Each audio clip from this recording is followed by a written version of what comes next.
سماجی نظام ہے، پولیٹیکو سوشو اکنامک سسٹم اس سے بہتر آج تک چشم فلک نے نہیں دیکھا۔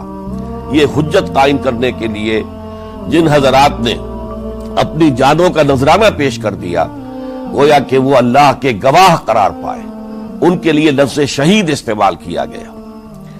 دوسرے لیکچر میں آپ کو یاد ہوگا کہ ہم نے یہ بات سمجھنے کی کوشش کی کہ جب اللہ کا دین جزیرہ نما عرب میں قائم ہو گیا اور گویا کہ ہم کہہ سکتے ہیں کہ انقلاب محمدی علی صاحب الصلاۃ والسلام کی تکمیل ہو گئی، تو جیسے کہ ہر انقلاب کے ساتھ ہوتا ہے، اس کے بعد کچھ کاؤنٹر ریولوشنری موومنٹ شروع ہوئی۔ چنانچہ سب سے پہلے اندرون ملک عرب جھوٹے نبی کھڑے ہو گئے، نبوت کے جھوٹے دعوے دار، اور بہت سے لوگوں نے حکومت کو زکوٰۃ ادا کرنے سے انکار کر دیا، اور یہ فتنہ اتنا بڑا تھا کہ واقعہ یہ ہے کہ اگر اسے کرش نہ کر دیا جاتا تو انقلاب محمدی علی صاحب الصلاۃ والسلام اسی وقت ناکام ہو جاتا۔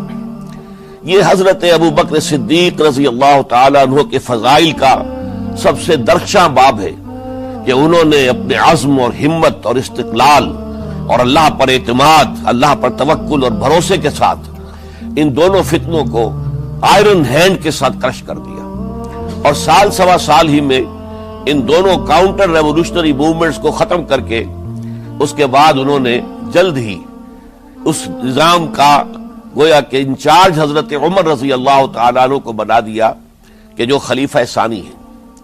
پھر ہم نے دیکھا کہ حضرت عمر کے زمانے میں رضی اللہ تعالیٰ عنہ توسیع کا جو عمل ہے، توسیع انقلاب محمدی کا عمل بڑی تیز رفتاری کے ساتھ جاری ہوا، فتوحات کا سیلاب آیا، ایران پوری سلطنت تہس نہس ہو کر رہ گئی، اس کے پرچے اڑ گئے، سلطنت روما اپنے تمام شمالی افریقی مقبوضات سے محروم، مغربی ایشیا سے اسے بے دخل کر دیا گیا، صرف وہ یورپ کے اندر محدود ہو کر رہ گئی۔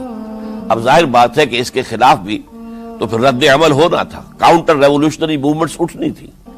تو سب سے پہلے حضرت عمر رضی اللہ تعالی عنہ کی خلافت اور اس کے چراغ کو بجھانے کے لیے ایران کی طرف سے رد عمل ظاہر ہوا۔ ہرموزان جو ایک بڑا ان کا جرنیل تھا، اس کی سازش اور ابو لولو فیروز کے ذریعے سے حضرت عمر رضی اللہ تعالیٰ عنہ کو شہید کر دیا گیا۔ سمجھا یہ گیا تھا کہ یہ ساری عمارت شاید اسی شخصیت کی بل پر کھڑی ہے، لہذا جب میدان سے حضرت عمر ہٹ جائیں گے تو یہ خلافت کی پوری عمارت جو ہے وہ زمین بوس ہو جائے گی۔ لیکن معلوم ہوا یہ عمارت محمد کی بنائی ہوئی تھی صلی اللہ علیہ وسلم۔ کھنڈر بتا رہے ہیں عمارت عظیم تھی، بڑی عظیم عمارت تھی جو حضور نے تعمیر کی تھی، لہذا حضرت عمر کی شہادت سے کوئی فرق واقع نہیں ہوا۔ حضرت عثمان رضی اللہ تعالیٰ عنہ آ گئے میدان میں، اور میں بتا چکا ہوں آپ کو کہ ان کے دور خلافت کے جو 12 سال ہیں، ان میں سے پہلے 10 سال بالکل حضرت عمر فاروق رضی اللہ تعالیٰ عنہ کی خلافت کے دور کی مثال ہے۔ اسی تیزی کے ساتھ انقلاب جو ہے آگے بڑھ رہا تھا، فتوحات کا دائرہ پھیل رہا تھا، اور اندرون ملک پورا امن، سکون، اطمینان اور چین تھا۔ لیکن ان کی دور خلافت کے آخری دنوں میں اب یہودیوں کی طرف سے رد عمل اور ایک کاؤنٹر ریولوشنری موومنٹ عبداللہ ابن سبا کے ذریعے سے، کہ جس نے اسلام کا لبادہ اوڑھا اور منافقت کے پردے کے ساتھ وہ عالم اسلام میں داخل ہوا، اور اس نے چونکہ دیکھ لیا کہ پرانی چپقلش ہے، پرانی چشمک ہے جو قریش کے 2 بڑے قبیلوں کے مابین یا 2 بڑے گھرانوں کے مابین چلی آ رہی تھی، بنو ہاشم، بنو امیہ۔ تو پہلے 2 خلفاء جو تھے وہ نہ بنو ہاشم سے تھے نہ بنو امیہ سے تھے۔ حضرت ابو بکر صدیق بنو تیم سے تھے، حضرت عمر بنی عدی میں سے تھے، لیکن حضرت عثمان اب بنو امیہ میں سے تھے۔ اس کو انہوں نے گویا کہ دکھتی رگ بنا کر پکڑا اور پروپیگنڈا شروع کیا کہ خلافت تو بنو ہاشم کا حق ہے، جو کہ حضور ہاشمی تھے صلی اللہ علیہ وسلم۔ تو گویا کہ عثمان غاصب ہیں رضی اللہ تعالی عنہ، بلکہ ان سے دونوں پہلو جو تھے حضرت عمر اور حضرت ابو بکر وہ بھی غاصب ہیں۔ اس کے ساتھ ہی فتنے کی مختلف شکلیں انہوں نے شروع کی۔ یہ الفتنۃ الکبریٰ کہلاتا ہے ہماری تاریخ میں، عظیم ترین فتنہ، جس کے نتیجے میں حضرت عثمان رضی اللہ تعالیٰ عنہ شہید ہو گئے۔ اور ان کی شہادت کے بعد اگرچہ خلافت حضرت علی رضی اللہ تعالی عنہ کے ہاتھ میں آئی، لیکن یہ کہ باہمی خانہ جنگی کا وہ سلسلہ شروع ہوا جو حضرت علی کے دور خلافت جو 5 سالوں پر مشتمل ہے، اس کے دوران مسلسل خانہ جنگی رہی۔ ایک طرف شیعان علی تھے، دوسری طرف شیعان عثمان آ گئے جو حضرت عثمان رضی اللہ تعالی عنہ کے قتل کے قصاص کے مطالبے کو لے کر سامنے آئے۔ جنگ جمل ہوئی، ایک رات میں 10,000 مسلمان شہید ہوئے۔ جنگ صفین میں 74,000 مسلمان شہید ہوئے۔ جنگ نہروان میں پھر 4,000 مسلمان شہید ہوئے۔ یہ شہادتیں جو چل رہی تھی، یہ کس لیے چل رہی تھی کہ جو بھی عمارت خلافت کی قائم ہوئی تھی اب اسے قائم رکھا جائے، اغیار کی طرف سے جو سازشیں ہو رہی ہیں، جو حملے ہو رہے ہیں، اسے ختم کرنے کے لیے ان کا مقابلہ کیا جائے۔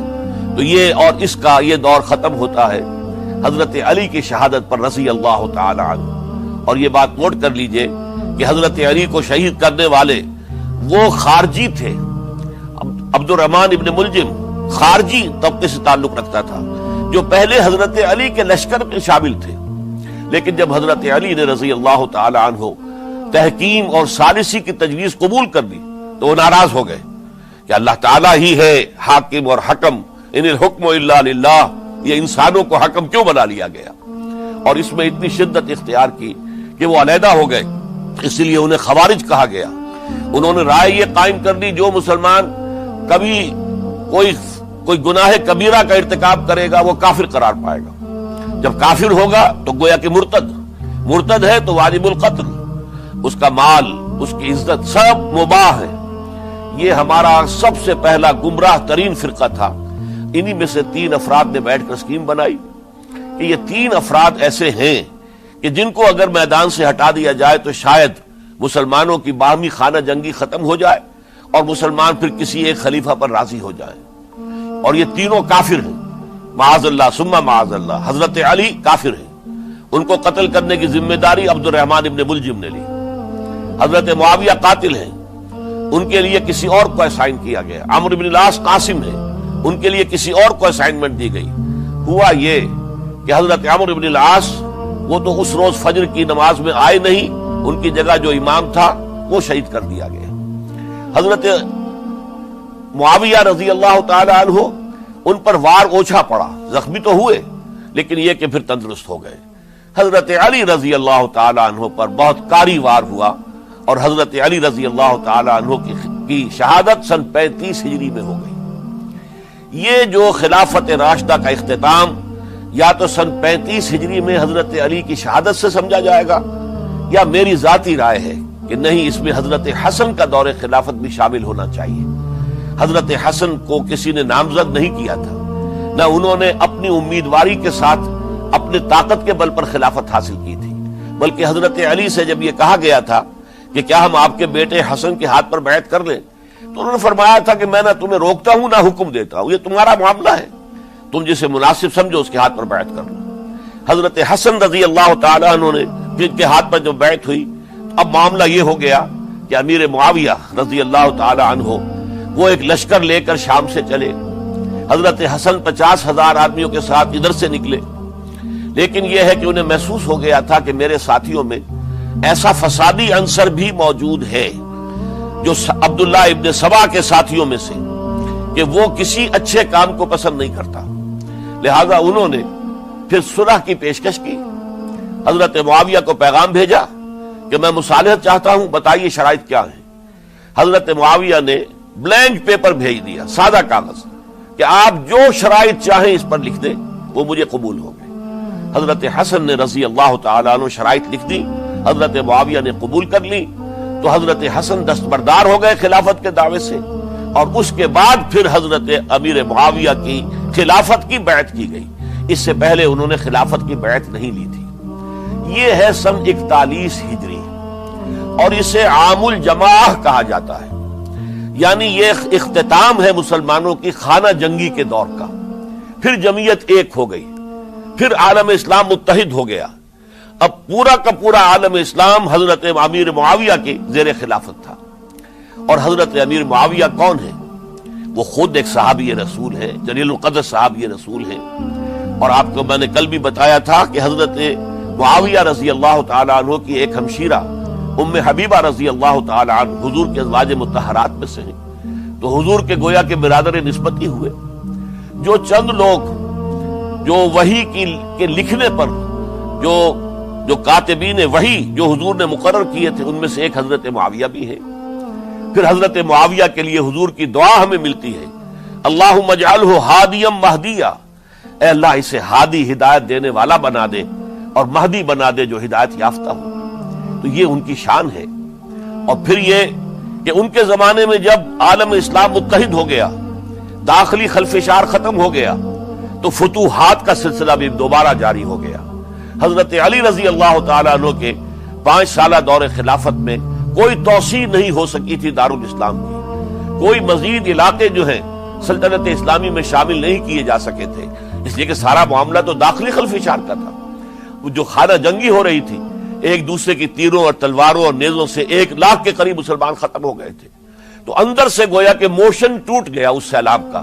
تو سیلاب پھر دوبارہ جب امت جمع ہو گئی عام الجماع کے بعد، تو حضرت معاویہ رضی اللہ تعالیٰ عنہ ان کا دور خلافت اب 20 برس ہے۔ اندازہ کیجئے یہ پورے 20 برس کوئی اندرونی خلفشار نہیں ہوا، کوئی جھگڑا نہیں ہوا، کوئی فساد نہیں ہوا، بلکہ جو فتوحات کا دائرہ تھا شروع ہو گیا۔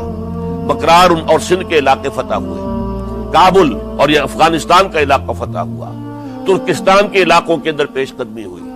ادھر یہ کہ قیصر سلطنت روما کا اس کے مرکزی شہر قسطنطنیہ پر حملہ کیا گیا، جس کے لیے کہ حضور کی حدیث موجود تھی پیشن گوئی کے طور پر، اول جیش یغزو مدینۃ القیصر مغفورون لہم۔ حضور نے فرمایا تھا کہ جو پہلا لشکر قیصر کے شہر پر حملہ کرے گا تو وہ سب کے سب وہ مغفرت پا جائیں گے، اللہ تعالیٰ ان کی مغفرت فرما دے گا۔ اگرچہ کامیابی نہیں ہوئی، لیکن اس پیشن گوئی کی وجہ سے آپ کو معلوم ہے کہ حضرت ایوب رضی اللہ تعالی عنہ ان کو بھی اس پیشن گوئی کی وجہ سے، حالانکہ 90 برس سے اوپر عمر تھی، لیکن وہ بھی کہا انہوں نے کہ میں بھی اس میں جانا چاہتا ہوں، چنانچہ اس لشکر میں گئے، وہیں فوت ہوئے۔ بہرحال یہ سارے کارنامے اپنی جگہ پر، امن و امان اپنی جگہ پر، اس کے باوجود اہل سنت والجماعت حضرت معاویہ کے دور خلافت کو خلافت راشدہ میں شامل نہیں سمجھتے۔ اس کی وجہ کیا ہے؟ خلافت راشدہ کی شرط اولین قرآن مجید کے حکم کے مطابق امرہم شورا بینہم، مسلمانوں کے باہمی معاملات باہمی مشورے سے طے پاتے۔ حضرت ابوبکر صدیق رضی اللہ تعالیٰ عنہ سقیفہ بنی سعدہ کے اندر مشورے کے بعد ان کو منتخب کیا گیا اور ان کے ہاتھ پر بیعت ہوئی۔ حضرت عمر رضی اللہ تعالیٰ عنہ کو حضرت ابوبکر نے مسلمانوں سے مشورہ کر کے پھر نامزد کیا۔ حضرت عثمان کے لیے حضرت عمر رضی اللہ تعالیٰ عنہ نے اپنے جانشین کے لیے 6 افراد پر مشتمل کمیٹی بنا دی، جو بڑے سے بڑے جو اصحاب جو جن کے بارے میں کہا گیا ہے کہ جن کو دنیا ہی میں بشارت دے دی گئی تھی، جو عشرہ مبشرہ میں سے جو باقی تھے، ان کے اوپر مشتمل کمیٹی بنا دی کہ آپ لوگ طے کر لیں اور اپنے سے کسی ایک پر جمع ہو جائیں۔ اس اعتبار سے حضرت علی کے ہاتھ پر بھی جو بیعت ہوئی ہے تو وہ اہل مدینہ کے دباؤ پر ہوئی ہے، ان کے مطالبے پر ہوئی ہے۔ حضرت علی خود جو ہے وہ خلافت کے مدعی نہیں تھے، بلکہ انکار کرتے رہے، چونکہ فتنے کا دور تھا۔ حضرت عثمان شہید ہوئے تھے، مسلمانوں کے دل زخمی تھے۔ اس حالت میں وہ سمجھتے تھے کہ اگر میں یہ خلافت جو ہے اپنے ہاتھ میں لے لوں گا تو ہو سکتا ہے کہ اس کا حق ادا نہ کر سکوں، لیکن یہ کہ جب انہوں نے دیکھا کوئی اور بھی تیار نہیں، طلحہ بھی تیار نہیں، زبیر بھی تیار نہیں، تو آخر مسلمانوں کو بغیر امارت کے چھوڑا تو نہیں جا سکتا، تو حضرت علی نے وہ قبول کر لی۔ حضرت حسن کے بارے میں بتا چکا ہوں کہ ان کے بارے میں لوگوں نے کہا تو حضرت علی نے فرمایا میں نہ حکم دیتا ہوں نہ روکتا ہوں۔ لیکن حضرت امیر معاویہ رضی اللہ تعالیٰ عنہ صحابی بھی ہیں، حضور کے قرابت دار بھی ہیں، کاتبین وحی میں سے بھی ہیں، پھر ان کا دور حکومت امن، سکون، اطمینان ہر طرح سے جو ہے 20 برس تک کوئی داخلی خلفشات نہیں ہوا، کوئی فساد نہیں ہوا، کوئی باہمی جنگ و جدل نہیں ہوا، بلکہ فتوحات کا دائرہ آگے بڑھا۔ اس کے باوجود چونکہ انہوں نے طاقت سے خلافت حاصل کی، لہذا ان کے دور خلافت کو ہم خلافت راشدہ میں تسلیم نہیں کرتے۔ حالانکہ وہ خود راشد ہیں، اس لیے کہ تمام صحابہ کرام کے بارے میں سورہ حجرات میں فرمایا وَلَٰكِنَّ اللَّهَ حَبَّبَ إِلَيْكُمُ الْإِيمَانَ وَزَيَّنَهُ فِي قُلُوبِكُمْ وَكَرَّهَ إِلَيْكُمُ الْكُفْرَ وَالْفُسُوقَ وَالْعِصْيَانَ أُولَٰئِكَ هُمُ الرَّاشِدُونَ۔ تمام صحابہ کرام کی شان یہ ہے کہ اللہ تعالیٰ نے ان کے دلوں میں ایمان کو کھبو دیا ہے، ایمان ان کے دلوں میں رچ گیا ہے، بس گیا ہے، جم گیا ہے، اور کفر سے فسق سے انہیں تبھی نفرت ہو گئی ہے، اور یہ سب کے سب راشدون ہیں۔ تو تمام صحابہ راشدون ہیں، اس اعتبار سے خود حضرت امیر معاویہ بھی راشدون میں شامل ہیں، لیکن خلفائے راشدین میں شامل نہیں ہیں۔ خلفائے راشدین عام طور پر تو ہم کہتے ہیں حضرت ابو بکر، حضرت عمر، حضرت عثمان، حضرت علی۔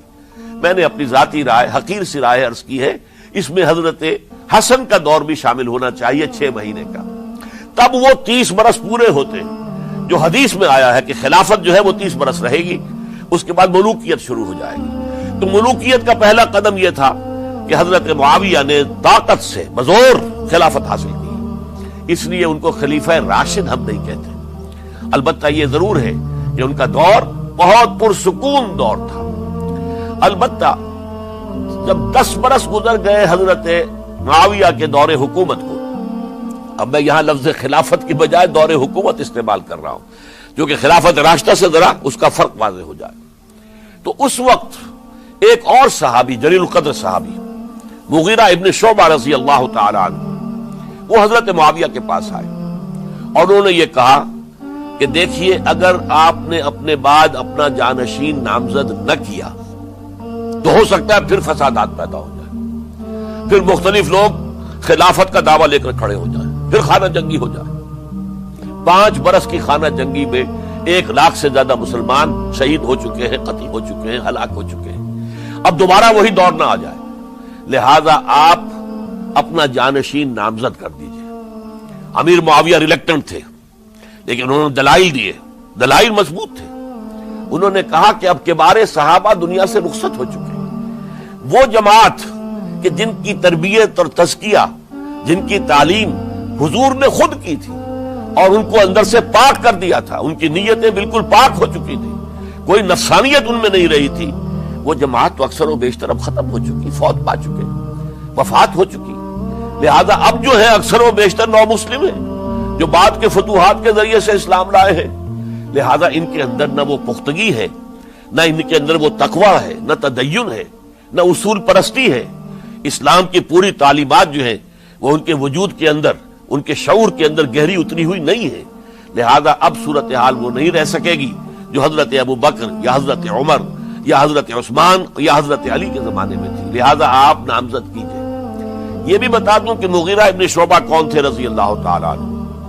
نمبر 1 یہ کہ یہ اصحاب شجرہ میں شامل ہیں، جن 1400 یا 1800 افراد نے حضور سے بیعت کی تھی صلح حدیبیہ سے متصل قبل، اس درخت کے نیچے بیٹھ کر جس کے بارے میں سورہ فتح میں فرمایا گیا کہ لقد رضی اللہ عن المؤمنین اذ یبایعونک تحت الشجرہ، اللہ ان تمام اہل ایمان سے راضی ہو گیا جو ہے نبی صلی اللہ علیہ وسلم آپ کے دست مبارک پر بیعت کر رہے تھے اس درخت کے نیچے، ان میں سے موجود، ان میں یہ مغیرہ ابن شعبہ ہے۔ پھر مغیرہ ابن شعبہ وہ ہے کہ حضرت علی اور امیر معاویہ ان کے درمیان جو خانہ جنگی ہوئی اس میں ہمیشہ حضرت علی کے ساتھ رہے، حضرت علی کے ہی وہ سپورٹر تھے، ان کے ساتھ تھے۔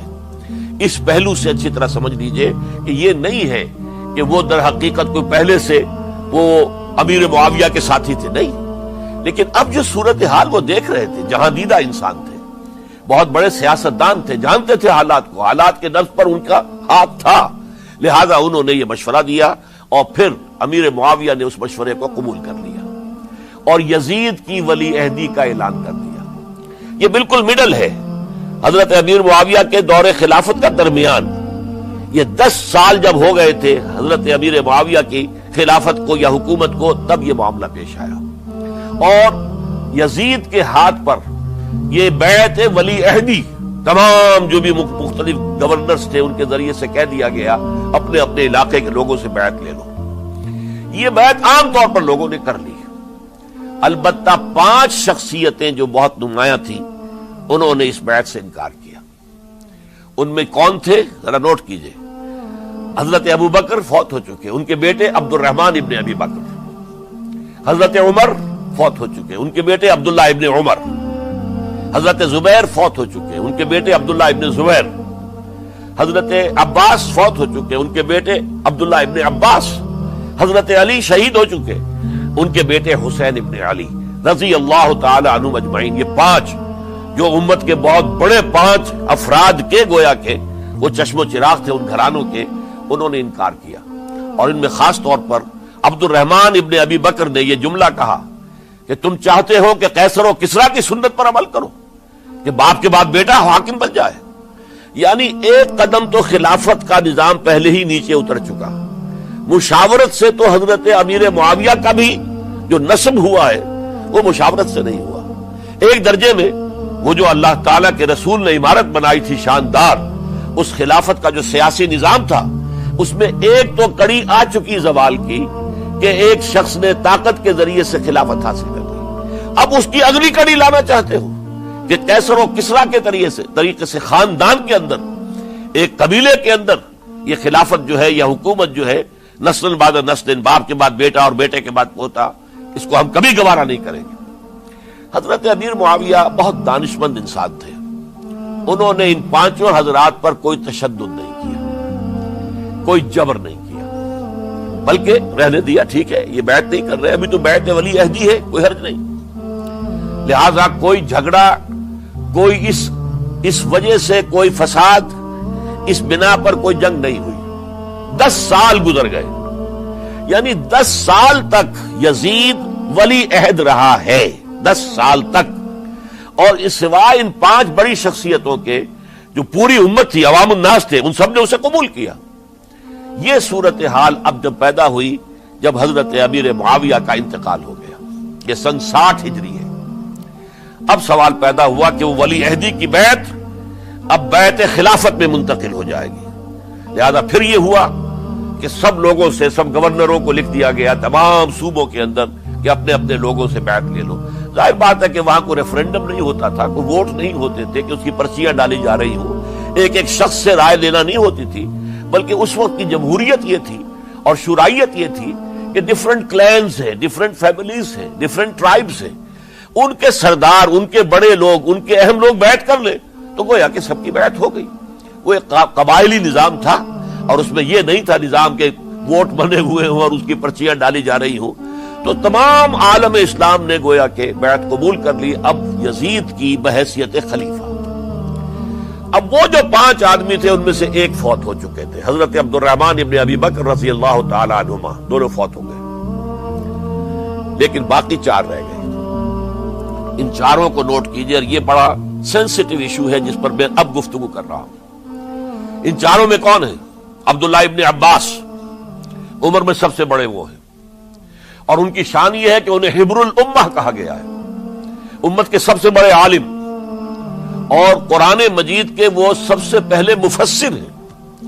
اصل جو جتنی بھی تفسیری روایات ہمیں ملتی ہیں حضرت عبداللہ ابن عباس کے شاگردوں سے، تابعین سے، لہذا ان کا بہت اونچا مقام ہے. حضرت عبداللہ ابن عمر، ان کا مقام بھی آپ کو معلوم ہے، حدیثوں کی کتنی بڑی تعداد ہے جو عبداللہ ابن عمر سے مروی ہے، اور اس کو سلسلۃ الذہب کی پہلی کڑی کہا جاتا ہے. روایت حدیث میں جو سنہری زنجیر ہے اس کا آغاز حضرت عبداللہ ابن عمر ہے. ایک طرف یہ دونوں ہو گئے، ان دونوں کی رائے کیا ہوئی؟ اگرچہ کام غلط ہوا ہے، یہ اس طریقے سے قیصر و کسریٰ کی روایت پر عمل کرنا غلط ہے، لیکن یہ اتنی بڑی غلطی نہیں ہے کہ اس کی وجہ سے باہمی جنگ و جدال ہو، خوریزی ہو، ایک دوسرے کی گردنیں کاٹی جائیں اور فتنہ و فساد پیدا کر دیا جائے. لہذا انہوں نے یزید کی بیعت کر لی. 2 حضرات رہ گئے، یہ نسبتاً نوجوان ہیں. ان دونوں کی پیدائش ہجرت کے بعد ہوئی ہے. ہجرت کے بعد پہلا بچہ جو مہاجرین میں پیدا ہوا ہے وہ عبداللہ ابن زبیر ہے. بلکہ کچھ عرصے تک مہاجرین میں جب کوئی پیدائش نہیں ہوئی تو وہ مکے مدینے کے منافقین نے کہنا شروع کر دیا تھا کہ یہ یہاں آ کے کمزور ہو گئے، نامرد ہو گئے، ان کی اولاد اب چلے گی نہیں. تو عبداللہ ابن زبیر جب پیدا ہوئے، اور آپ کو معلوم ہونا چاہیے وہ حضرت ابو بکر صدیق کے نواسے ہیں، حضرت عائشہ صدیقہ کی ہمشیرہ حضرت اسما کے بیٹے ہیں عبداللہ ابن زبیر، اور زبیر بہت شجاع، بہت ہی بہادر انسان تھے، تو عبداللہ ابن زبیر کے اندر بھی وہی کیفیات تھی۔ انہوں نے کہا نہیں، اس غلطی کو ہم برداشت نہیں کریں گے، خون ریزی ہوتی ہے تو ہو، لیکن ہم اسلامی نظام کو نیچے اترتا ہوا نہیں دیکھ سکتے۔ جیسے کبھی حضرت ابو بکر نے فرمایا تھا ایبدل الدین وانا حی، کیا دین میں ترمیم اور تنسیخ کر دی جائے گی، دین کو بدل دیا جائے گا، دین میں تحریف کر دی جائے گی جبکہ میں ابھی زندہ ہوں، میں جیتے جی یہ نہیں ہونے دوں گا۔ حضرت عبداللہ ابن زبیر کی یہ رائے ہوئی وی ہیو ٹو چیلنج، ہم مقابلہ کریں گے، ہم اسے پیسیولی قبول نہیں کریں گے۔ انہوں نے بیعت سے انکار کیا اور مدینہ چھوڑ کر مکے جا کر حرم کے اندر پناہ گزین ہو گئے۔ یہی معاملہ حضرت حسین ابن علی رضی اللہ تعالی عنہما کا تھا، وہ بھی نہایت شجاع، نہایت جری، نہایت بہادر۔ انہوں نے بھی کہا کہ یہ غلط قیصر و کسریٰ کی روایت جو شروع ہو رہی ہے اسے ہم نے ریزسٹ کرنا ہے اور اسے ہم آگے نہیں چلنے دیں گے۔ ان پر بھی جب دباؤ ڈالا گیا کہ بیعت کرو تو وہ کچھ وقت مان کر کہ دیکھیے میں ایسا شخص نہیں ہوں کہ تنہائی میں علیحدہ کمرے میں بیٹھ کر بیعت کروں، جب عمومی بیعت لوگے تم سب سے تو میں بھی آ جاؤں گا، اس وقت لوگ فیصلہ کریں گے۔ تو بس اس وجہ سے پھر وہ گورنر جو تھا اس وقت مدینے کا، اسے اجازت لے کر آ گئے اور راتوں رات وہاں سے نکل کر وہ بھی مکے پہنچ گئے۔ تو اب یہ چار جو ہیں دو گروہوں میں تقسیم ہو گئے، 2+2۔ دو کی رائے یہ ہوئی کہ بات غلط ہے لیکن اس کی بنا پر خون ریزی، جنگ و جدال، جنگ آپس میں خون ریزی کرنا یہ صحیح نہیں ہے، بلکہ مصلحت اس میں ہے کہ اس کو قبول کر لیا جائے۔ پھر اللہ تعالیٰ کو بہتر حالات پیدا کرے گا اس کے ذریعے سے، تعلیم کے ذریعے، تلقین کے ذریعے سے، جیسے نبی اکرم صلی اللہ علیہ وسلم نے اتنا عظیم انقلاب برپا کیا تھا۔ ہم کوشش کریں گے کہ نظام حکومت کی اصلاح ہو جائے، لیکن اس وقت اگر ہم اڑ گئے تو پھر گویا کہ خون ریزی اور فساد اور باہمی جو جنگ ہے وہ شروع ہو جائے گی۔ اور دو حضرات کی رائے ہوئی کہ نہیں، ہمیں ہر صورت میں ریزسٹ کرنا ہے، خون ریزی ہوتی ہے تو ہو، ہمیں جانے دینی پڑتی ہے تو دیں گے، ہم شہادت قبول کریں گے لیکن اس غلطی کو قبول نہیں کر سکتے۔ تو میں اس کے لیے عرض کر رہا ہوں یہ تیسری شہادتوں کا جو دور شروع ہوا ہے، پہلا شہادتوں کا دور حضور کا دور، دین کو قائم کرنے کی جد و جہد میں جنہوں نے جانیں دی ہیں۔ دوسرا دور اس دین کے خلاف جو کاؤنٹر ریولوشنری موومنٹس آئی ہیں ان کو رفع کرنے کے لیے جانے دینا، ہزاروں صحابہ کی جانیں اس میں بھی گئی ہیں، مسیلمہ ابن کذاب ہو یا مانعین زکوٰۃ ہو، ان کے خلاف جو جہاد ہوا۔ پھر ظاہر بات ہے کہ حضرت عثمان رضی اللہ تعالیٰ عنہ کے بعد جو فساد ہوا وہ شہادتیں کیا تھی؟ اس دین کے نظام کو قائم رکھنے کے لیے، انٹیکٹ رہے، دشمن اس کے اندر رکھنے ڈالنے میں کامیاب نہ ہو جائے۔ اب تیسرا دور وہ آ رہا ہے کہ جبکہ داخلی طور پر اس نظام خلافت کے اندر زوال شروع ہو رہا ہے، اس زوال کو روکنے کے لیے کہ وہ اپنی اصل جو خلافت کا نظام اللہ نے اور اس کے رسول نے دیا ہے اس کی بنیاد پر قائم رہے، لہذا ہم ریزسٹ کریں گے اس تبدیلی کو اور میدان میں آ کر مقابلہ کریں گے۔ یہ حضرت عبداللہ ابن زبیر رضی اللہ تعالی عنہما اور حسین ابن علی رضی اللہ تعالی عنہما، اب ان دونوں میں ایک اختلاف ہوا۔ حضرت عبداللہ ابن زبیر کی رائے یہ تھی کہ یہ مکہ ہے، یہ اللہ کا گھر ہے، یہ حرم ہے اور یہاں کے لوگ بہت سے برے اثرات سے ابھی تک بچے ہوئے ہیں، پاک ہیں، لہذا ہمیں یہاں رہنا چاہیے۔ اس کو مرکز بنا کر ظاہر بات ہے اسی مکے سے محمد الرسول اللہ صلی اللہ علیہ وسلم نے دعوت شروع کی تھی، وہیں سے وہ پھیل کر جو ہے ایک عظیم انقلاب کی شکل اس نے اختیار کی تھی، ایک عظیم مملکت جو ہے حضور چھوڑ کر گئے تھے۔ تو ہمیں مکے میں رہ کر ہی اپنی تحریک شروع کرنی چاہیے، لیکن ادھر حضرت علی کے پاس پیغام آ رہے تھے کوفے سے۔ کوفہ چونکہ حضرت حسین کے پاس پیغام آ رہے تھے کوفے سے، چونکہ کوفے کو حضرت علی نے دار الخلافہ بنا لیا تھا اور وہاں سمجھا جاتا تھا کہ حضرت علی کے ہمدرد اور حضرت شیعان علی جنہیں ہم کہیں ان کے ساتھی ہم خیال یہ لوگ ہیں کثرت کے ساتھ، اور وہاں سے اب خطوط کا تانتا شروع ہو گیا، آپ یہاں آئیے، ہم بےتاب ہیں، آپ کا استقبال کریں گے، آپ کے ہاتھ پر بیعت کریں گے، تاکہ یہ جو قیصر و کسریٰ کی سنت شروع ہو رہی ہے اس کو روکا جا سکے۔ وہ تانتا بنا ہوا ہے خطوط کا، تو حضرت حسین رضی اللہ تعالیٰ عنہ نے فیصلہ کر لیا کہ میں کوفے جاؤں گا۔ حضرت زبیر روکتے رہ گئے کہ نہیں، کوفیوں پر اعتماد نہ کیجیے، یہ زبانی کلامی ساتھ دیتے ہیں، جب ڈنڈا چلتا ہے تو پھر یہ ہٹ جاتے ہیں میدان سے، ان پر اعتماد نہ کریں آپ، لہذا یہی مکے میں رہیے اور ہم دونوں مل کر ایک بڑی طاقت بن جائیں گے، اور یہ مکہ جو ہے ہمارے لیے حصار ہے، یہ ہمارے لیے پناہ گاہ ہے، یہاں سے اس دعوت کا آغاز کیا جائے۔ اب یہ افسوس ہے، اسے اللہ کی مشیت سمجھا جائے، اللہ کی مرضی ہے، جو کچھ ہوتا ہے وہ تو بے اذن رب ہوتا ہے، اللہ اپنی مصلحتوں سے ہم سے زیادہ واقف ہے، ہم تو نہیں سمجھ سکتے۔ حضرت حسین نے فیصلہ کیا اور ڈٹ گئے اس فیصلے پر کہ میں کوفے جاؤں گا۔ اب یہ بھی بات قرآن مجید میں آیا ہے، حضور سے خطاب کر کے فرمایا گیا فَإِذَا عَزَمْتَ فَتَوَكَّلْ عَلَى اللَّهِ، جب ایک مرتبہ آپ ایک ارادہ کر لیں تو پھر اللہ پر توکل کیجئے، پھر یہ نہیں کہ کبھی آگے کبھی پیچھے جاؤں یا نہ جاؤں، یہ نہیں، یہ تردد یہ نہیں، بلکہ یہ کہ ایک فیصلہ کر کے ڈٹ جائیے، اس لیے کہ جو بھی نتیجہ ہے وہ تو اللہ کے ہاتھ میں ہے، لہذا اللہ پر توکل کیجئے۔ فَإِذَا عَزَمْتَ فَتَوَكَّلْ عَلَى اللَّهِ، لہذا سب نے سمجھایا حضرت حسین کو کہ آپ کوفے نہ جائیں۔ سمجھانے والوں میں حضرت عمر بھی تھے رضی اللہ، حضرت عبداللہ ابن عمر بھی تھے رضی اللہ تعالی عنہ، اگرچہ کوئی قرابت داری جو ہے قریبی نہیں تھی، لیکن بہرحال امت کی ایک شخصیت، عظیم شخصیت تھے۔ سمجھانے میں سب سے زیادہ زور صرف کیا ہے حضرت عبداللہ ابن عباس نے رضی اللہ تعالی عنہ، اور حضرت عبداللہ ابن عباس کون ہے؟ ایک رشتے سے حضرت حسین کے چچا ہیں، ایک رشتے سے حضرت حسین کے نانا ہیں۔ کیوں؟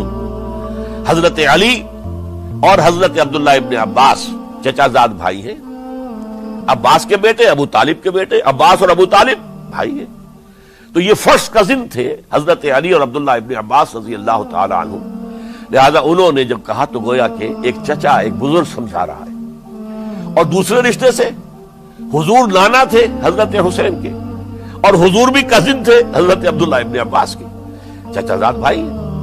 اس حوالے سے سمجھ لیجئے کہ حضور کے کزن نانا کے درجے میں آ گئے، تو یہ دو رشتے تھے حضرت عبداللہ ابن عباس کے، اور انہوں نے بڑی الہا و زاری کے ساتھ، بڑی اپنے مقام سے نیچے اتر کر خوشامد کی ہے، حسین خدا کے لیے باز آ جاؤ، حسین خدا کے لیے باز آ جاؤ، حسین اگر جانا ہی ہے تو اپنے بال بچوں کو لے کر نہ جاؤ، جس طریقے سے تمہارے باپ حضرت علی رضی اللہ تعالیٰ عنہ کو کوفہ کے اندر ذبح کر دیا گیا، کہیں ایسا نہ ہو کہ تمہیں بھی تمہارے بال بچوں کے سامنے ذبح کر دیا جائے، باز آ جاؤ۔ لیکن حضرت حسین اب اللہ کی طرف سے ان کے دل میں ایک ارادہ پختہ ہو چکا تھا، اور انہوں نے حضرت مسلم بن عقیل کو بھیجا تھا کہ جاؤ میری طرف سے کوفے والوں سے بیعت لے اور پھر مجھے اطلاع دو۔ وہ گئے، وہاں 12,000 افراد نے بیعت کر لی۔ اب ان کا خط آ گیا کہ یہاں تو فضا بالکل ہموار ہے، اتنے لوگوں نے بیعت کی ہے، باقی بھی جیسے ہی آپ سامنے آ جائیں گے سب بیعت کر لیں گے، لہذا یہاں پر وہ ریزسٹنس کے لیے گویا کہ ہمارے پاس طاقت اس کوفے کے اندر بہت مضبوط طاقت ہوگی کہ ہم یزید کی حکومت کے خلاف ریزسٹ کر سکیں۔ اس کے بعد ہوا کیا؟ یزید نے عبید اللہ ابن زیاد کو گورنر بنا کر بھیج دیا۔ یہ شخص تھا بہت ڈنڈا چلانے والا، اس نے سختیاں شروع کی تو بہت سے لوگ اس بیعت سے تائب ہو گئے، لیکن مسلم بن عقیل وہ میدان میں آئے اور ان کے ساتھ ہزاروں آدمی آ گئے جنہوں نے بیعت کی تھی، ابھی تک بیعت پر قائم تھے، اور انہوں نے گورنر کے گھر کا گھیراؤ کر لیا۔ گورنر کے ساتھ 30-40 آدمی تھے کل، وہ چھتوں پر چڑھ گئے، وہاں سے پتھراؤ کیا، اور وہاں سے جو 30-40 آدمی کوفے کے تھے ان سے کہا تم اپنے اپنے لوگوں کو کہو کہ چلے جائیں واپس یہاں سے۔ انہوں نے اوپر سے کہنا شروع کیا، ڈرایا، بہت خوفناک نتیجہ نکلے گا، اب عبید اللہ ابن زیاد تم سب کو ہلاک کر دے گا۔ ایک ایک کر کے بھیڑ چھٹتی چلی گئی اور صرف چند افراد رہ گئے، اور اس کے نتیجے میں حضرت مسلم بن عقیل شہید کر دیے گئے، بلکہ ایک شخص حامی نے انہیں پناہ دی تھی کوفے میں، ان کو بھی قتل کر دیا گیا، شہید کر دیا گیا۔ اس پر یہ ہے کہ انہوں نے ایک شخص کے ذریعے سے پیغام دیا قتل کیے جانے سے پہلے کہ دیکھو میرا تو وقت آ گیا ہے، میں تو اب قتل ہو جاؤں گا، شہید کر دیا جاؤں گا، تو میرا پیغام حسین تک پہنچا دو رضی اللہ تعالی عنہ کہ یہاں یہ بغاوت ہو گئی۔ لوگوں نے، کوفیوں نے، الکوفی لا یوفی، کوفی جو ہے وہ پورا نہیں کرتا اپنے عہد کو اور وفا کو، اس کا ایک ثبوت ہمیں مل گیا ہے، یہ سب کے سب منحرف ہو گئے بیعت سے۔ آپ جہاں تک آ گئے وہاں سے واپس چلے جائیے۔ جب حضرت حسین کے پاس یہ پیغام پہنچا اور انہوں نے ارادہ کیا کہ ٹھیک ہے یہ تو حالات بدل گئے، لہذا واپس چلنا چاہیے، شاید عبداللہ ابن زبیر کی رائے ہی صحیح ہے، ہمیں مکے ہی میں بیٹھ کر کام کرنا چاہیے۔ لیکن اب جو ہے عرب کا ایک خاص مزاج ہے۔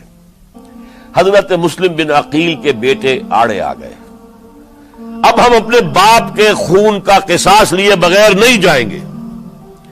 اور حضرت حسین رضی اللہ تعالیٰ عنہ بامروت انسان، شریف النفس انسان، کیسے ممکن تھا غیرت مند غیور انسان وہ کیسے ان کی بات کو رد کر دیتا؟ لہذا اچھا چلو چلتے ہیں کوفے کی طرف۔ آگے بڑھتے چلے گئے، کربلا میں پہنچ گئے، جو کچھ وہاں ہوا ہے پھر آپ کو معلوم ہے۔ اس میں یہ بات ہے پہلے 1000 کا لشکر بھیجا تھا عبید اللہ ابن زیاد نے، اس پر حضرت حسین رضی اللہ تعالیٰ عنہ نے جو باتیں کہیں وہ کچھ اثر انداز ہو گئی۔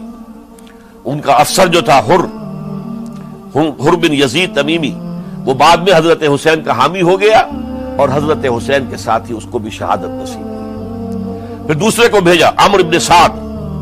عمرو ابن سعد بھی ایک بڑی عظیم شخصیت کا بیٹا تھا، حضرت سعد ابن ابی وقاص جو فاتح ایران تھے اور جن کو غزوہ احد کے موقع پر حضور نے فرمایا تھا کہ اے سعد تیر چلاؤ، میرے ماں باپ تم پر قربان ہوں۔ جبکہ احد میں گھیراؤ کر لیا تھا حضور کا اور کفار قتل کرنے کے لیے ہجوم کر رہے تھے، اور کچھ حضرات تیر چلا چلا کے انہیں پھینک رہے تھے، دور جو ہے ہٹا رہے تھے، ان میں سے حضرت سعد ابن ابی وقاص بھی تھے۔ پھر وہ فاتح ایران تھے، اسی لیے گورنر بن گئے تھے ایران کے۔ سعد جو ہے ان کا بیٹے، یہ عمرو جو ہے یہ اب ایک بڑے صوبے کا گورنر بھی تھا، اس وقت 4000 آدمی دے کر بھیجا، وہ بھی نرمی کرتا رہا، اس نے کوئی تشدد نہیں کیا، اس کے اندر بہرحال اپنے عظیم باپ کے خون کا کچھ اثر تھا۔ لیکن یہ کہ پھر ابن زیاد کو اطلاع مل گئی کہ عمرو ابن سعد جو ہے وہ تو لے تو لال کر رہا، حملہ نہیں کر رہا، قتل نہیں کر رہا، بلکہ یہ کہ وہ تو اس راستہ بھی دینے کے لیے تیار ہے کہ نہ مدینے کی طرف جائیے اور نہ آپ مکے کی طرف جائیے، نہ کوفے کی طرف جائیے، بلکہ آپ چاہے تو دمشق چلے جائیں، یزید سے اپنا معاملہ کر لیں۔ اس پر ابن زیاد نے پھر وہاں سے خط لکھا ہے، میں نے تمہیں اس کام کے لیے بھیجا تھا، میں نے تمہیں حکم دیا تھا حسین سے میری بیعت لو، یعنی میری بیعت کے ذریعے یزید کی بیعت لو اور اسے پکڑ کر لا کر میرے سامنے پیش کرو۔ لہذا پھر اس نے ایک بہت خوخار شخص کو زیادہ فوج دے کر بھیجا ہے، اور وہ جو ہے اس نے آ کر جو ہے شمر نے پھر اس نے فیصلہ کن معاملہ کیا۔ حضرت حسین رضی اللہ تعالیٰ عنہ نے ان دنوں میں جو وہاں گزرے، جتنے بھی کوفی آئے ہوئے تھے نا، اکثر و بیشتر تو کوفے کے لوگ تھے، ان سے کہا کہ میں خود نہیں آیا، تم نے مجھے بلایا تھا، اے فلاں ابن فلاں کیا تم نے مجھے خط نہیں لکھا تھا کہ آؤ؟ اے فلاں ابن فلاں کیا تم نے مجھے پیغام نہیں بھیجا تھا کہ یہاں تشریف لائیے؟ اور دیکھو میرے پاس تمہارے خطوط موجود ہیں۔ وہ ایک تھیلا جس میں کہ خطوط ہے وہ ملا کے میدان میں رکھ دیا۔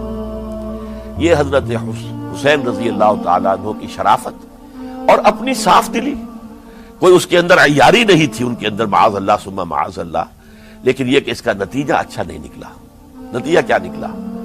اب انہیں پتا چل گیا کوفیوں کو، اگر اب حسین زندہ دمشق پہنچ گئے یزید کے پاس تو یہ ہم سب کا بھاڑا پھوڑ دیں گے، ہماری شامت آ جائے گی، لہذا اب تو کسی صورت انہیں زندہ نہیں رہنے دینا۔ یہ ایک بڑا اہم واقعہ، نوٹ کر لیجیے اس کو، اس لیے کہ حضرت حسین نے ایک ایک کا نام لے کر اے فلاں ابن فلاں، اے فلاں ابن فلاں، اے فلاں ابن فلاں، کیا تم نے خط نہیں لکھا تھا؟ کیا تمہارا پیغام نہیں تھا؟ اب انہوں نے دیکھا کہ یہ بھانڈا اگر یزید کے ہاں جا کر پھوڑ دیا گیا تو پھر ہماری خیر نہیں ہوگی۔ یہی وجہ ہے حضرت حسین کو شہید کرنے کے بعد، یہ نوٹ کر لیجئے، 72 آدمی تھے کل، جس کو کہہ لیں لشکر حضرت حسین کا رضی اللہ تعالیٰ عنہ، ان میں سے 20 خاندان بنی ہاشم کے چشم و چراغ تھے۔ وہ بڑی بہادری سے لڑے، بڑی بہادری سے لڑے، ایک ایک نے لڑ کر جان دی ہے، بہت سو کو مارا ہے۔ یقاتلون فی سبیل اللہ فیقتلون ویقتلون، قتل کر بھی رہے تھے، قتل ہو بھی رہے تھے، ایک ایک کر کے قتل ہو رہے تھے، شہید ہو رہے تھے۔ 20 جو ہے خاندان بنی ہاشم میں سے شہید ہوئے ہیں۔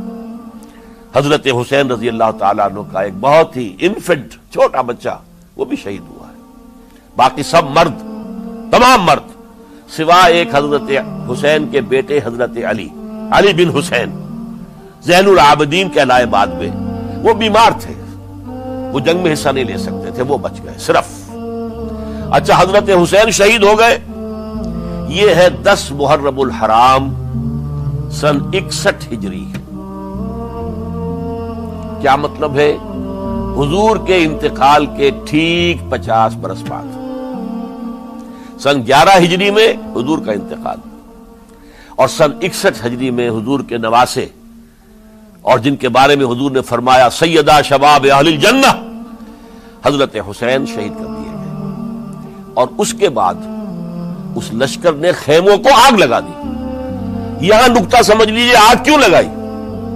انہیں معلوم تھا ہمارے خلاف ڈاکومنٹری پروف موجود ہے وہاں پر، وہ ہمارے خطوط کے تھیلے وہاں موجود ہیں، اگر وہ باقی رہ گئے تو ہماری شامت آ جائے گی، ہمیں کون بچائے گا؟ ورنہ ظاہر بات ہے کہ اگر تو وہ دشمنی کے انداز میں بات ہوتی تو خواتین کی بھی بے حرمتی کی گئی ہوتی، لیکن نہیں، کسی نے، ظاہر بات ہے کہ خانوادہ نبوت کی کسی خاتون کی بے حرمتی نہیں کی، قطعاً نہیں کی، قطعاً نہیں کی، قطعاً نہیں کی، لیکن خیمے جلانا ان کی ضرورت تھی تاکہ وہ ریکارڈ جو ہے ان کا وہ تلف ہو جائے، سارے خطوط جو ہیں وہ جل جائیں تاکہ ان کے خلاف ثبوت باقی نہ رہے۔ یہ عظیم سانحہ کربلا ہے۔ اب چونکہ یہ ہماری تاریخ کے ان واقعات میں سے ہے جس پر بہت کچھ اختلافات ہیں، مختلف گروہوں کی تعبیرات بہت مختلف ہیں۔ ایک طرف اہل تشیع کا اپنا بیان ہے، دوسری طرف اہل سنت کا ایک اجماعی بیان ہے، تیسری طرف کچھ ایسے لوگ پیدا ہو گئے ہیں جو حضرت حسین رضی اللہ تعالیٰ عنہ پر الزام لگا رہے ہیں اہل سنت میں سے کہ وہ تو حکومت کے طالب تھے، وہ اقتدار کے خواہشمند تھے، واجب القتل تھے۔ معاذ اللہ ثم معاذ اللہ ثم معاذ اللہ۔ حضرت حسین اگرچہ صغار صحابہ میں سے تھے، یعنی حضور کی حیات طیبہ میں ابھی چھوٹے بچے تھے، لیکن ان کا شمار صحابہ میں ہے۔ اور پھر یہ وہ شخص ہے جو حضور کی گود میں کھیلا ہے، یہ وہ ہے جو حضور کے شانوں کے اوپر جس نے سواری کی ہے۔ علامہ اقبال نے جیسے حضرت اسماعیل کے لیے کہا ہے کہ وہ فیضان نظر تھا یا کہ مکتب کی کرامت تھی، سکھائے کس نے اسماعیل کو آداب فرزندی۔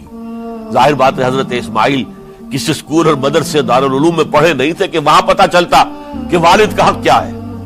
یہ فیضان نصر تھا، ابراہیم کی نگاہ کا یہ فیضان تھا کہ بیٹے کے اندر وہ جذبہ پیدا ہوا کہ یا ابت افعل ما تؤمر، ابا جان جو خواب آپ دیکھ رہے ہیں اور جو حکم آپ کو اس خواب کے ذریعے مل رہا آپ کر گزریے، ستجدنی انشاءاللہ من الصابرین۔ تو اسماعیل کا معاملہ اگر یہ تھا فیضان نظر سے، تو حضرت اسماعیل تو حضرت ابراہیم کے پاس زیادہ رہے بھی نہیں، وہ تو مکے میں رہے۔ حضرت عثمان جو حضرت ابراہیم تو شام میں رہتے تھے، کبھی کبھی آ جاتے تھے، بس اس سے زیادہ معاملہ نہیں تھا۔ وہ فیضان نظر حضرت اسماعیل کو تھا، تو حضور صلی اللہ علیہ وسلم کا فیضان نظر کتنا ہوگا اس کا آپ اندازہ کیجئے۔ یہ کوئی جنگ اقتدار نہیں تھی، معاذ اللہ ثم معاذ اللہ ثم معاذ اللہ، بلکہ انہوں نے اپنا ایک فرض منصبی سمجھا ہے کہ میرے نانا کا لایا ہوا نظام اور اس کے اصول اب ٹوٹ رہے ہیں۔ جیسے حضرت ابوبکر کا قول میں نے آج بھی آپ کو سنایا، ایبدل الدین وانا حی، کیا دین میں ترمیم اور تنسیخ کی جائے گی، دین کی باتوں کو بدل دیا جائے گا جبکہ میں ابھی زندہ ہوں؟ اسی طریقے سے گویا کہ زبان حال سے حضرت حسین اور عبداللہ ابن زبیر رضی اللہ تعالی عنہم ان دونوں نے یہ فیصلہ کیا کہ ہم روکیں گے اس کو۔ آپ اختلاف کر سکتے ہیں کہ حضرت حسین کی رائے صحیح تھی یا حضرت عبداللہ ابن عباس کی رائے صحیح تھی، یہ کہہ سکتے ہیں آپ، لیکن کسی کی نیت پر حملہ نہیں کر سکتے۔ اسی طریقے سے بعض لوگ جو ہے حضرت عبداللہ ابن عباس، عبداللہ ابن عمر، ان کی نیتوں پر حملہ کرتے ہیں۔ ان کو تو یزید نے دولت سے خرید لیا تھا، معاذ اللہ ثم معاذ اللہ ثم معاذ اللہ۔ یہ دونوں جلیل القدر صحابہ ہیں، یہ تو صغار صحابہ میں سے نہیں ہے، یہ جوان تھے پورے حضور کے زمانے میں، جنگوں میں حصہ لیا ہے۔ حضرت عبداللہ ابن عمر نے، عبداللہ ابن عباس نے رضی اللہ تعالیٰ عنہما، انہیں کوئی رقم نہیں خرید سکتی تھی، کوئی دولت نہیں خرید سکتی تھی. جو رائے انہوں نے قائم کی دیانتاً قائم کی. اور ہمارے ہاں اصول یہ ہے کہ جب کوئی نئی صورتحال پیدا ہو جائے اور اجتہاد کی ضرورت پیش آ جائے اور پوری کوشش کر کے مجتہد اجتہاد کر رہا ہے، تو اگر اسے غلطی بھی ہو جائے، مجتہد مختی خطا کار، اس کو بھی اکیرا ثواب ملتا ہے. اور مجتہد مصیب، وہ مجتہد کے جس کی رائے صحیح، جس کا فیصلہ صحیح، اسے دوہرا ثواب ملتا ہے. تو ان کے مابین ایک اختلاف رائے کا ہوا، اجتہاد کا ہوا. آیا یہ غلطی اتنی بڑی ہے کہ امت میں تفرقہ پیدا کیا جائے، امن و امان کو برباد کیا جائے، خوریزی کا بازار گرم کیا جائے، یا نہیں؟ دو کی رائے یہ ہوئی. ان کی مخلصانہ رائے تھی، ان کی دیانت دارانہ رائے تھی. ہم ان کی نیت پر حملہ نہیں کر سکتے، آپ اختلاف کرنا چاہیں تو کیجئے. اسی طرح حضرت عبداللہ ابن زبیر اور حضرت حسین ابن علی رضی اللہ تعالی عنہ، ظاہر بات ہے کہ ان کا بھی ایک اجتہادی رائے تھی کہ نہیں، یہ دین کے نظام کے اندر بہت بڑا رکھنا پڑ رہا ہے. یہ تو اب قیصر و کسریٰ کی سنت شروع ہو رہی ہے، یہ اسلام کے دین کے اوپر طریقہ نہیں، عمل نہیں ہو رہا ہے، تو ہم اسے اپنی جانوں کا نذرانہ دے کر بھی اسے روکیں گے، روکنے کی کوشش کریں گے. رکے نہ رکے، ہم اپنی جانیں دے دیں گے. یہ بھی دیانت دارانہ رائے تھی، مخلصانہ رائے تھی. ان کی نیت پر کوئی حملہ کم سے کم اہل سنت والجماعت میں سے کسی شخص کو حق نہیں ہے. اس لیے کہ اہل سنت والجماعت کا کہنا یہ ہے، الصحابۃ کلہم عدول، صحابہ جتنے بھی ہیں وہ سب کے سب عدول ہیں، ان میں بدنیتی نہیں آ سکتی، خطا ہو سکتی ہے. اہل سنت کے نزدیک معصومیت خاصہ نبوت ہے. نبوت ختم ہو گئی محمد الرسول اللہ صلی اللہ علیہ وسلم پر. آپ کے بعد معصوم کوئی نہیں. ابو بکر بھی معصوم نہیں، عمر بھی معصوم نہیں، عثمان بھی معصوم نہیں، علی بھی معصوم نہیں رضی اللہ تعالیٰ عنہ اجمعین. تو معصوم کون ہوگا؟ عبداللہ ابن عباس بھی معصوم نہیں، عبداللہ ابن زبیر بھی جو ہے معصوم نہیں، حسین ابن علی بھی معصوم نہیں. اسی طریقے سے عبداللہ ابن عمر، عبداللہ ابن زبیر، کوئی معصوم نہیں. انہوں نے اپنی رائے قائم کی ہے، اس پر عمل کیا ہے دیانت دارانہ سنسیریٹی کے ساتھ، اور ان کے لیے اللہ تعالیٰ کے ہاں ہر طرح کا اجر و ثواب ہے، سب کے لیے. حضرت عبداللہ ابن زبیر کی رائے اس اعتبار سے بہتر ثابت ہوئی، انہوں نے مکے میں پھر حکومت قائم کی. 9 برس تک ان کی حکومت قائم رہی. بنو امیہ ختم نہیں کر سکے اسے. سن 73 میں جا کر ان کی شہادت ہوئی ہے. اور ایک مرحلہ تو وہ بھی آیا تھا کہ شام اور مصر کی دونوں صوبے جو ہیں وہ بھی ان کے تحت آ گئے تھے. تو واقعہ یہ ہے کہ اگرچہ حضور نے ہمیں منع کیا ہے کہ کبھی یہ نہ کہا کرو کہ ایسا ہوتا تو ایسا ہو جاتا، نہیں. جو ہوا اللہ کی مرضی سے ہوا، اللہ کے اذن سے ہوا. حدیث کے الفاظ ہیں، ان کلمۃ اللہ تفتح عمل الشیطان. یہ جو لو کاش یہ ہو جاتا، کاش یوں ہو جاتا تو بڑے اچھے نتیجے نکلتے، یہاں سے شیطان کا عمل شروع ہو جاتا ہے. ورنہ واقعہ یہ ہے کہ دل سے یہ بات نکلتی ہے. اگر حضرت حسین اور عبداللہ ابن زبیر یکجا ہو جاتے اور مکے کو اپنا مرکز بنا کر جو عظیم مقصد انہوں نے اپنے سامنے رکھا تھا کہ یہ جو روایت غلط آ رہی ہے اسلام کے دینی سیاسی نظام کے اندر، اس کو ہم روکیں گے، تو اللہ تعالیٰ انہیں کامیابی عطا فرما دیتا. لیکن یہ پھر ہم کہیں گے ما شاء اللہ کان وما لم یشاء لم یکن. جو اللہ نے چاہا وہ ہوا، اور جو اللہ نے نہیں چاہا وہ نہیں ہوا. حضرت حسین کو وہ عظیم شہادت اللہ نے دینی تھی، وہ اونچا مقام عطا کرنا تھا، اور پھر ان کی عظیمت، ان کا صبر، ان کا ثبات، ان کا استقلال. معلوم ہوا کہ اللہ تعالیٰ نے انسانوں کے اندر کتنی کچھ طاقت رکھی ہوئی ہے اور کتنی کچھ صلاحیتیں اللہ نے ودیعت کی ہیں. وہ جس طرح ڈٹے رہے، کھڑے رہے. واقعہ یہ ہے کہ وہ بھی نوع انسانی کے لیے ہمیشہ کے لیے ایک سبق ہے، اور وہ سبق یہ ہے کہ آپ حق، جو بھی آپ حق سمجھیں، اس حق کے اوپر ڈٹ کر کھڑے ہو جائیں، اور اس میں پرواہ نہ کیجئے کہ آپ کی نفری کم ہے یا آپ کے ساتھ تعداد زیادہ. کوئی خیال نہ کیجئے، اس کے فکر نہ کیجئے کہ حالات ادھر ہیں یا ادھر ہیں، حالات سازگار آپ کے دشمن کے ساتھ ہیں یا آپ کے ساتھ ہیں. کوئی فکر نہ کیجئے. حق ہے، اس کا ساتھ دینا لازم ہے، اس کے لیے جان دے دینا یہ سب سے بڑی کامیابی ہے. ولا تقولوا لمن يقتل في سبيل اللہ اموات، ہرگز نہ کہنا ان کو جو اللہ کی راہ میں قتل ہو جائیں کہ وہ مردہ ہیں، بل احیاء، وہ تو زندہ ہیں، ولکن لا تشعرون، تمہیں شعور نہیں ہے۔ وَلَنَبْلُوَنَّكُمْ، اب یہ تمام مسلمانوں سے خطاب ہو رہا ہے، ہم تمہیں لازماً آزمائیں گے، بِشَيْءٍ مِّنَ الْخَوْفِ، خوف سے، وَالْجُوعِ، اور بھوک اور فقر و فاقے سے۔ حضرت حسین اور ان کے ساتھیوں کو پیاس کے ذریعے سے آزمایا گیا، حالانکہ دریا دور نہیں ہے لیکن پانی بند کر دیا گیا، کیسی کیسی شدت اور کیسے کیسے سخت حالات کا سامنا کیا، لیکن جھکے نہیں، گردن نہیں جھکی، ڈٹے رہے اپنے موقف کے اوپر۔ وَلَنَبْلُوَنَّكُمْ بِشَيْءٍ مِّنَ الْخَوْفِ وَالْجُوعِ وَنَقْصٍ مِّنَ الْأَمْوَالِ وَالْأَنفُسِ وَالثَّمَرَاتِ، اور ہم تمہیں جانی اور مالی نقصانات کے ذریعے سے آزمائیں گے۔ وَبَشِّرِ الصَّابِرِينَ، اور اے نبی بشارت دے دیجئے صبر کرنے والوں، الَّذِينَ إِذَا أَصَابَتْهُمْ مُصِيبَةٌ، وہ کہ جن کو اگر کوئی مصیبت آئے، ان پر نازل ہو جائے، قالوا، تو وہ کہیں گے، انا للہ و انا الیہ راجعون، ہم اللہ ہی کے ہیں، اللہ ہی کی طرف ہمیں لوٹ جانا ہے۔ اولئک علیہم صلوات من ربہم ورحمہ، یہ ہیں وہ جن پر ان کے رب کی طرف سے صلوات ہے، درود ہے اور رحمت ہے، واولئک هم المہتدون، اور یہی ہدایت یافتہ ہے۔ اللہم ربنا اجعلنا منہم، اللہم ربنا اجعلنا منہم، میرے اور آپ کے لیے سبق یہ ہے، صرف حضرت حسین کا کوئی دن بنا لینا یہ نہیں ہے، ٹھیک ہے یاد تازہ کیجئے، بہت اچھی بات ہے، لیکن اس کا نتیجہ یہ نکلنا چاہیے کہ اگر حضرت حسین نے اپنی ہی نہیں، اپنے خاندان کی، اپنے اعزاء و اقربا کی، اپنے ساتھیوں کی جانوں کی قربانی پیش کر دی حق کے لیے، تو ہمیں بھی فیصلہ اور سبق یہ لینا چاہیے کہ ہمیں حق کا ساتھ دینا ہے، ہر چیز بعد چاہے اس کے نتائج کچھ بھی نکلے۔ اقول قولی ھذا واستغفر اللہ لی ولکم ولسائر